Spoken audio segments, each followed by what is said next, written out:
Cool. Okay, so welcome. We are here with Lynsey and we are going to talk about class management. So over to you, basically. Tell us from the beginning, from what you're going to do before you even, when you're booking the class, when you're kind of thinking about, or what, depending what the situation is, when the class has been set up, what you need to think about, what you need to be concerned about, and how that is going to influence the whole way through, and all the different kind of decisions that we're going to make the whole way through. All that will impact and support you with your class management, so that it all happens without you having to put any effort in it, and it seems seamless and easy. What do you reckon? Yeah, well, I guess you need to find out where you're going to be teaching the class before you arrive. Mhm. So like whether it's going to be in a gym or whether you'll be in the library space or whether it's going to be in a classroom, and that you might have to clean the room, like clear out furniture. So you can get the students to do that. They'd be more than willing, but give them clear instructions on how to do it. So tables all stacked up, chairs all stacked up, that kind of thing. And then you want to have as much space as possible. You could speak to the school in advance and see where is the clearest space that they have. This is if you're in a school setting. I guess if you're doing a private class in a studio, you won't have those issues. Well, actually, or you'll be, if you're hired into a space, then you'll be doing this Mhm. clearing without the students' help. Yeah, as well. Yeah. Yeah. So then you want to have a class list. So if you're dealing with transition year coordinator, for example, they will be able to give you a class list in advance. And you'd want to have a copy of that and record the attendance as well, And especially in in a terms of school recorded setting. attendance, are you, if you don't know the kids, are you just asking them all to sign in, or, you kind of calling out a roll type of situation? Yeah, calling out a roll, or you could get them to sign in. Yeah, it depends. I can see the I advantage guess, of a roll, you get to know the students' names. yeah, and I suppose if they have the facility in the school, which most schools do these days, that they could even have a little picture beside it. So Mhm. when they print off the class data, they can have the little photograph. So at least you know who Yeah, it is in case anybody wants to kind of spoof and pretend that there's somebody else. not that any teenagers would ever do No, that. no, never. So, yeah, that's at the beginning. And then you may decide you want to let them choose their space, their spot in the room. And you might want to do that for the first class and see how it goes. And then if there's messing and there's people kind of in little bunches and they might be talking too much, you can then the next day, when you've kind of gotten to know them, put them into a specific plan. So you can draw like a picture of the room and put the different mats on the picture and then put the student's name. So then the next day when they come in, you can say, well, look, this is going to be your place in this room for now. And then you can move them obviously as you need to, or maybe you won't have to need to. It just depends on how it's going. And what's the advantage or disadvantage of letting them come in and find their own spaces? The advantage is like if somebody feels a bit uncomfortable and they don't want to be at the front of the room, so they might want to find a space at the back. Hmm. Um, they may want the comfort and safety of being beside a friend. Yeah. Yeah, and that's okay. I guess it's just if they're beside the friend and then they're being distracted by their friend and that's disrupting the whole class, then it becomes a problem for the flow of Yeah. your teaching. Because that So my next question is going to be was what's the disadvantage, which is pretty much exactly the same. The message yeah, might go down the back and the message might end up, mm, or people can distract each other in if they go with their friends. So yeah, and you could do if you notice that there's messes down the back and you're happy to change your orientation. So I do this sometimes that I actually put my mat down there beside them and get them to move a little bit. yeah, So you can that's a strategy if it works in the yeah, space. yeah, yeah, brilliant idea. Because as a yoga teacher, you are not stuck to a blackboard or a whiteboard. I'm showing my age now. Yeah. There, you can relocate anywhere in the room and get Yeah. them to turn on their mats as well, so that the whole room can relocate. Yeah. The And you orientation. want to you want to make sure they have enough space. But look, I guess that goes without saying anyway. And then within that, you encourage them to I'm going to say on pick the, up that point. Sorry, Lindsay. yeah, So just even in terms of class management and stopping messing, why you can't just to kind of bear this in mind that you can't just like in an adult class where you can put classroom mats very close together, you put kids very close together and you're really looking for trouble, I suspect. yeah, Yeah, definitely. yeah. You want them, I always kind of get them to do their arm span. Now, Hmm. depending, like if you have a class of 22 students and you're in a small space, Exactly. yeah, so there is a little bit of time needed to figure out the best sort of mat layout Hmm. for your And also space. with the school or with the studio or with the whoever it is you're working with to have the numbers for matching the room. Yeah, And there might be management decisions to be made there so that they're not just piling everybody in because this is the hour slot that they have. yeah, and that may happen, and you'll just have to kind of make do with what you've got. So it might be that you're doing more standing stuff then instead of lying down, or you won't be able to get them to take their arms out or their feet up to the sides and stuff. Yeah. So you can adjust your teaching to Yeah. suit the Yeah, I'm sure environment most that you yoga find yourself in. teachers are able to adjust the poses. It was more so the class management, but it's kind of what I was thinking Yeah, in the interaction, depending on the class, obviously, depending on the class, like yeah, it may not it be. does. Yeah. Yeah. And then the other thing to consider is that if it's a mixed group, that the girls probably most likely will feel more comfortable at the back of the room, and you would invite them to take up the back spaces and then let the boys move towards the front. Hmm. So I have found that anyway when I worked with mixed ability, that they liked that Hmm. if you gave the girls that opportunity. Cool. And what Yeah. about circles? Are you ever in a room big enough that they could be set out in a circle? Well, what I usually do, so if the room is big enough, it won't be a circle, it's kind of like two parallel lines. So Okay. they are facing each other and you are there, and then you might have a few people in the middle if you have to fill it up, or you can kind of have a few people at the end. So it's like a semicircular Hmm. shape. I haven't had the luxury of being in a room big enough. I have a class small enough that it was a circular. But circles are obviously wonderful. Hmm. Um, yeah, that does help in terms of, body position and that kind of thing. And if people are feeling a bit self-conscious, which teenagers, there will be many of them who will feel self-conscious. Yeah, because that's what struck me when you said the two lines sounds really nice, but then putting somebody in the middle, you'd want to be choosing those people very carefully because I can't imagine a lot of people that wouldn't work for them.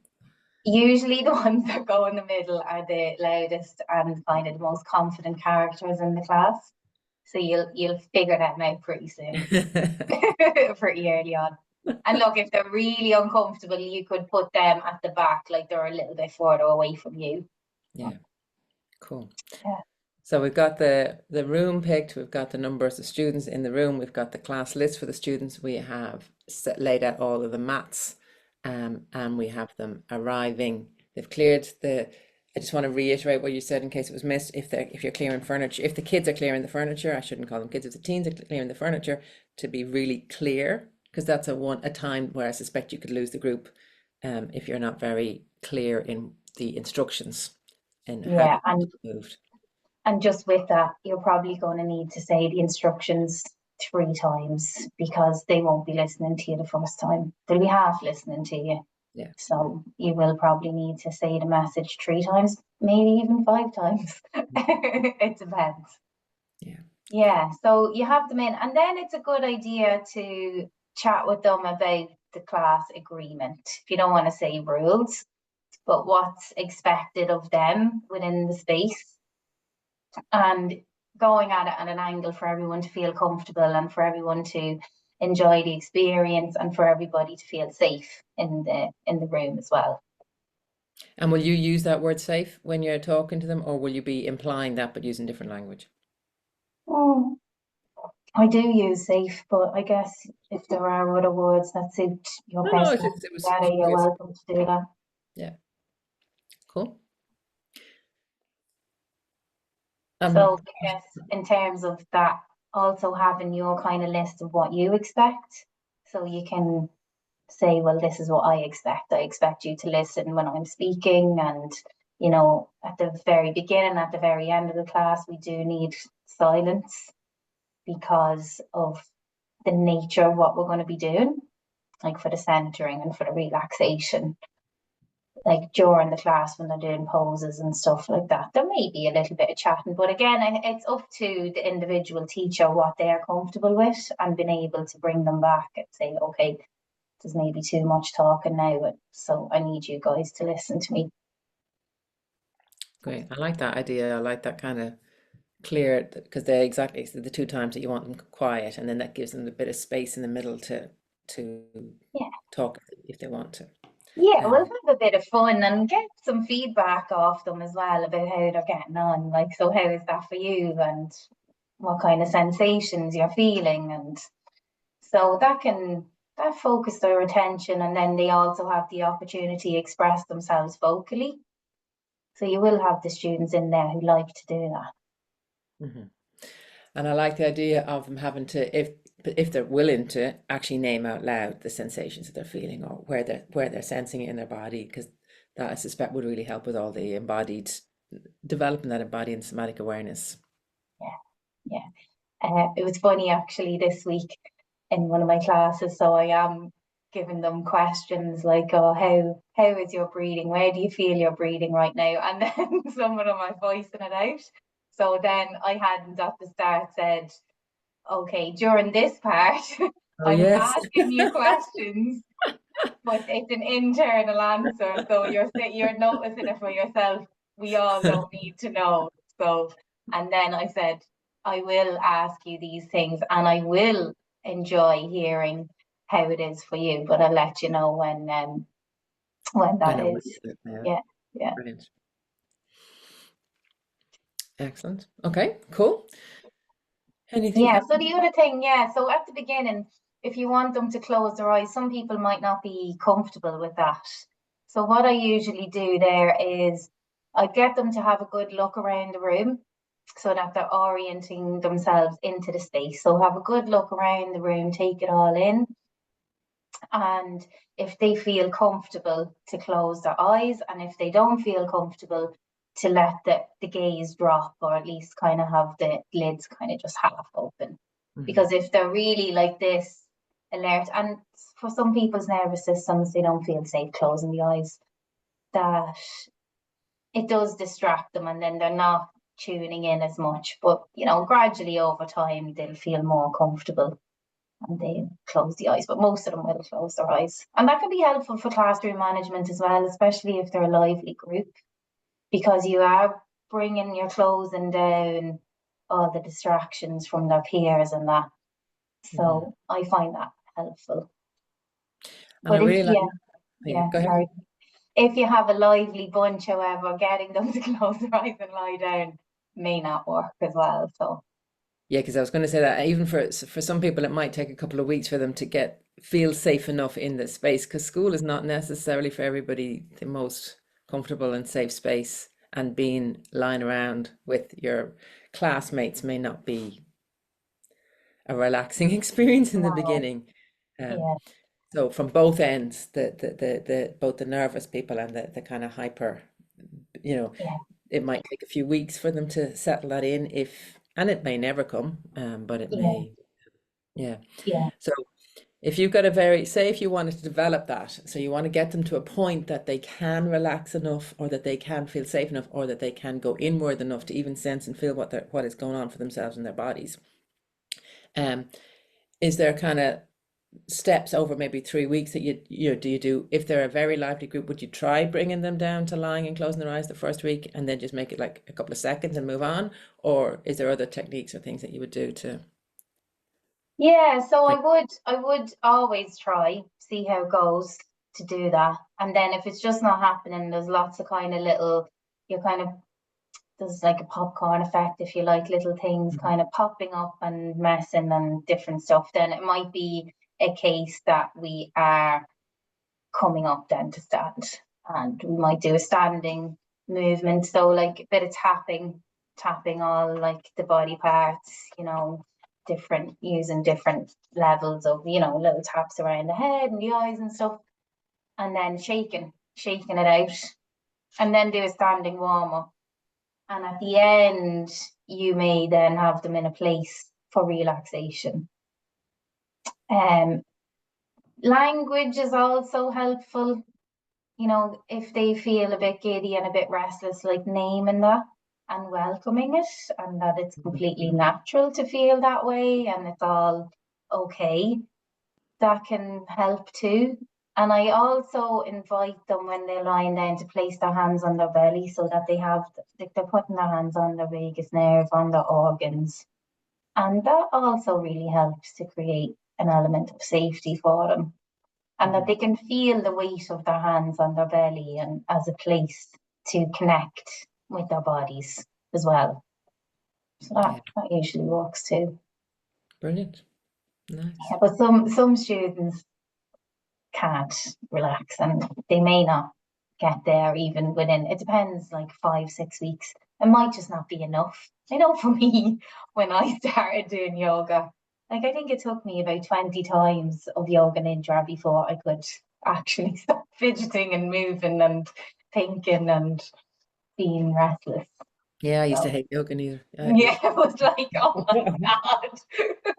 Let me rock on, my good owl, And then, like now, once I got it, once I was able to go into that space, it was like, oh, here I am.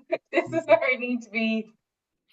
It's funny, as a teen, actually, I was trained in self-hypnosis because there wasn't, again, I'm showing my age.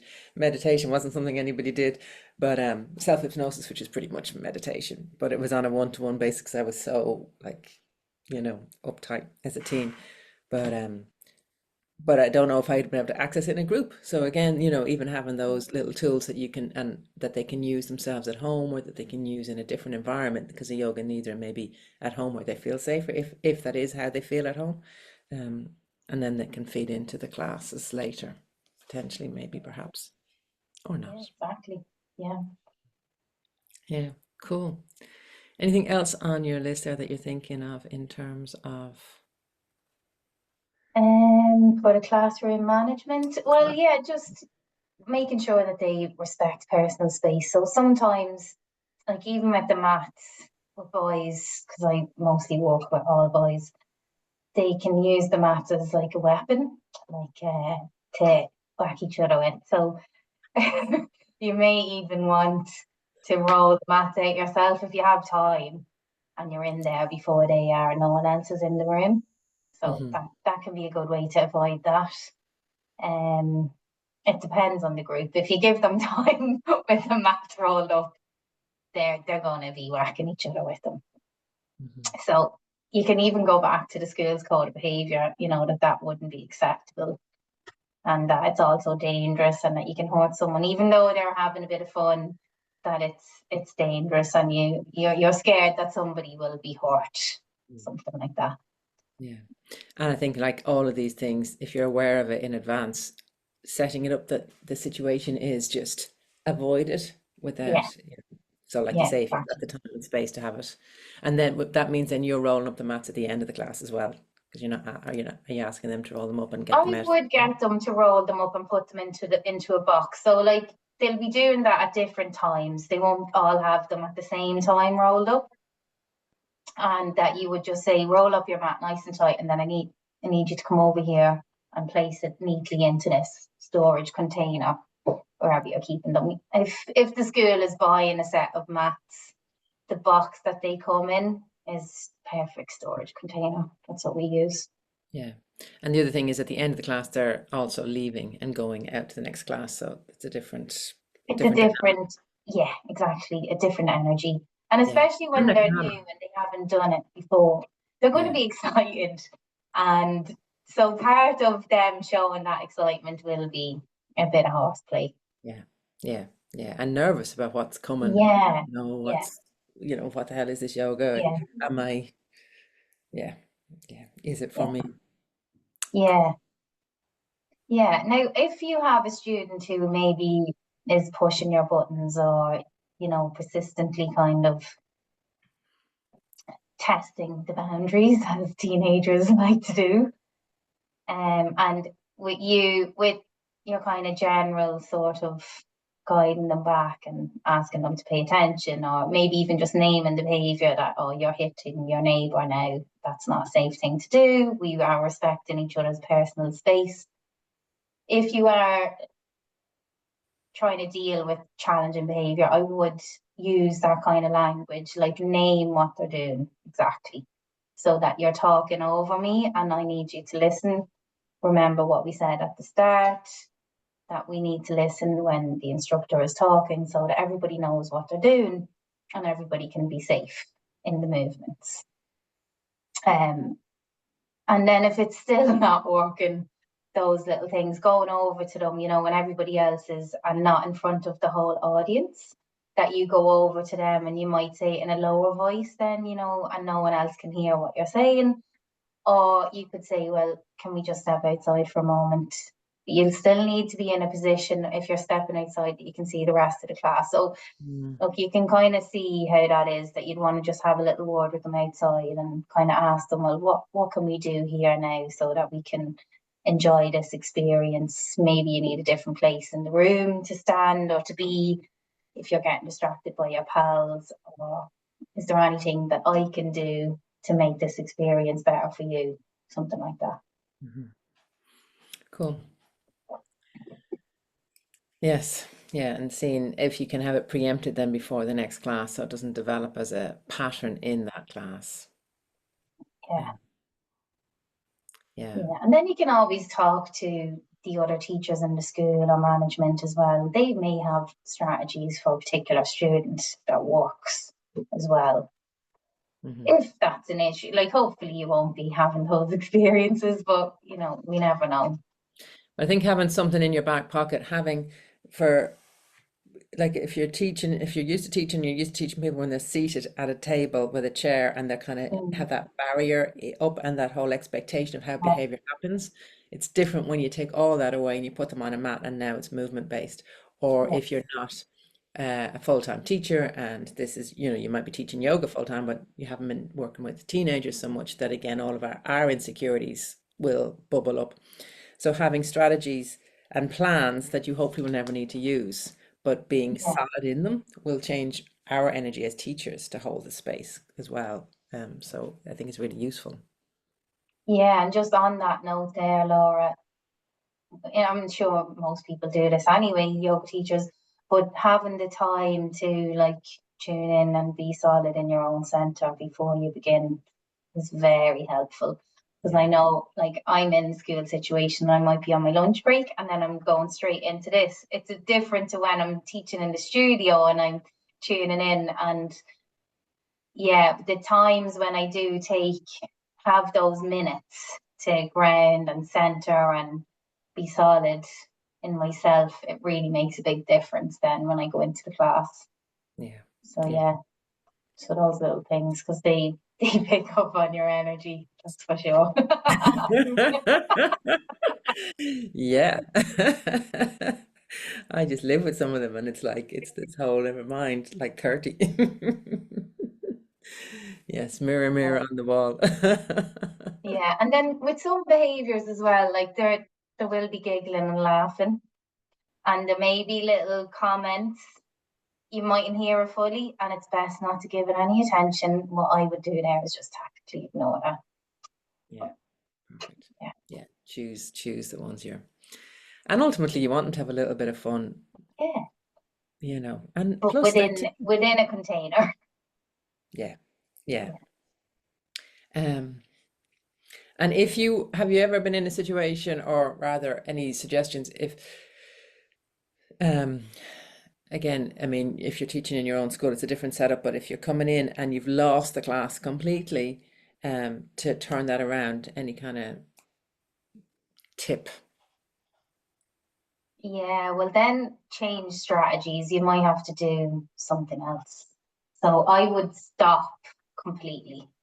So Perfect. if things are getting a bit chaotic, just stop, do nothing, just stand there and wait. And usually silence and you standing there and waiting, and give them all eye contact. So watch everybody in the room. So look at them all And if you have to name some behaviors when the volume turns down, but usually they find that's a little bit uncomfortable when you stop and you're still and you're saying nothing and wait for a bit of silence before then you speak, and you need to say something. And it might even be that, right, we're going to come down onto the ground now because it's too lively being up here. Hmm. Yeah. So you want to bring the energy down in some way. Brilliant. I love that. I love that technique. And even just the first time I suspect somebody does it, that through 2 or 3 seconds will feel like a long, long time. So bear with it if that's the decision you've Yeah. made to do it. Stick with it rather than panicking after Mm, what feels like a long time in your body, but in reality, nobody's noticed yet. But it will happen. It'll trickle out around the room and they will ultimately settle. Um, but it can feel like a long time, but being solid at holding yeah. space as opposed to being like, oh geez, I don't know what to do. Yeah. Different, Yeah. different thing. Yeah, cool. Love it. Love it. Anything else that you can think of? Anything else that kind of comes up? No, I did say the tactically ignoring. That was something. Tactically ignoring. Yeah. Yeah, that's a great strategy of teenagers. Yeah, Yeah, brilliant. because they might be trying to trigger you, or they might be, yeah, deliberately trying to push a button. So if you don't react and you kind of laugh it off, and like, if you can, if you're quick-witted yourself and making a joke out of things, that really works too. I'm Yeah. not really like that. So sometimes I can be, but it's not my natural Yeah. personality, but people have that and that works great too. Mhm. And I think also to remember that teens are very uncomfortable in their bodies. They don't Yeah. have any somatic awareness. They are very stressed. They are very insecure. They're insecure in their bodies. They're insecure in their mates. So, a Mm. way of them addressing all of this in their body can be to distract or to act out. So having awareness of that means that you can we're looking to support them with that. This is exactly what we're looking to support them with. So us getting plugged in or being nervous or being undermined by it, it's us that's allowing ourselves to get undermined by it. In reality, the teenager's just been a teenager and is just working from their insecurity or their patterns or whatever. So like you said earlier about us finding tools and having, there's loads and loads of tools here. We've tools for, we'll have tools there for increasing the energy, for decreasing the energy, for bringing them together Mm. as a group, for bringing them out separately, and just knowing that you've all these tools and yeah, and yeah, going with it, having a bit of fun. Yeah, exactly. Yeah. Yeah. What's the best thing about teaching teenagers, yoga? Well, I think when you see them at the end after the relaxation, or if you've carried them through, so they seeing the change of how at the beginning they might be a little bit, uh, what's the word that I'm looking for? So watching the change within them, even within one class. So from the start, you get them to the end, or even I've had a few lovely moments where they might have been very distracted, lively, and might take 45 minutes. And then you look at them and they're all engaging in what you're doing and they're enjoying it and they're doing like Warrior 2 and they're like really into it. I find that very satisfying. And most of them love the relaxation at the end. That's from my own feedback from students. That's the bit that they like the best. Mm, And it's brilliant. because they're having dynamic rest. So rest where they're not numbing out, they're being and they're resting. And with that as well, at the start, I would get them all to put their mobile phones into their bags if they're allowed in that particular setting to have phones. Don't let them have them in their pockets. So it has to go into their bag. Have that as a strict kind of boundary at the beginning for yourself. Yeah, It's like you can invite them, it's saying it's like a retreat space. That's what we're having here, free from distractions and devices. yeah, I like that. I like that description of it as opposed to a there's no phones allowed in this room, where you're Yeah. creating it's an invitation to for them to feel the benefits of it as opposed to an external force telling them what to do. Yeah, yeah. There's always ways to turn it around. Yeah. So like a space free from distractions, and we're going to treat it like a retreat for the hour or the 2 hours or the hour and a half, whatever amount of time you have. Mhm. Cool. Hmm. Brilliant. Um, I'm just sorry, this is just a complete, by the way, because I'm not sure, but it'll come up somewhere else in the thing. But you often teach 2 hour classes, don't you? Yeah, Um, I know this wasn't part of the question for today, but the yeah, difference no, in that's okay. an hour versus 90 minutes versus 2 hours, do sometimes I can imagine how teachers would feel intimidated by having a 2 hour class. What's your experience? Would you like the 2 hour over the 1 hour? Does it, what are the pros and cons of each, I suppose? Because Yeah, well, I guess the environment we usually have to set up the room at the beginning, so that kind of and they get changed as well in so there's like a 15 minutes is sort of lost with that. okay. Yeah, so it wouldn't be a full 2 hours, I guess. And so that's okay. And I like that little bit longer. Probably 75 minutes would be the sweet spot. Mhm, Because I do find it takes them time. So the class, I have them in the afternoon after break time. So they're after having a very social experience with their pals and, well, for most of them. And they usually are quite distracted when they come in. So they're very much mental activity. mhm, So it can take 15, 20 minutes to get them to a space of presence mhm, within themselves. So, and then you kind of get on to doing your movements. Like, you're getting into a bit more warm up and then gradually doing some nice kind of more dynamic stuff. And then having a spacious relaxation at the end, 15 minutes, 20 minutes even can be lovely mhm. and really beneficial for them. So like they're kind of 40 minutes lying on the ground if possible Yeah. Trying to, within that time, like if you've got loads of time. yeah. Because being close to the ground as well helps their nervous system to relax. And if you have access to blankets, which some schools do have a pile of blankets, or get them to bring a blanket in, or you can check in with the coordinator and see is there opportunity there for blankets, because Mhm. that would be lovely. We don't have them in our place, but yeah, blankets would be nice as well. Cool. Yeah, and that's really only in a TY environment. I can't Yeah, imagine outside of TY being having that sort of spacious time. But yeah, yeah. yeah, cool, brilliant. Well, thank you very much. You're very welcome. Lovely chatting to you today, Laura. You too.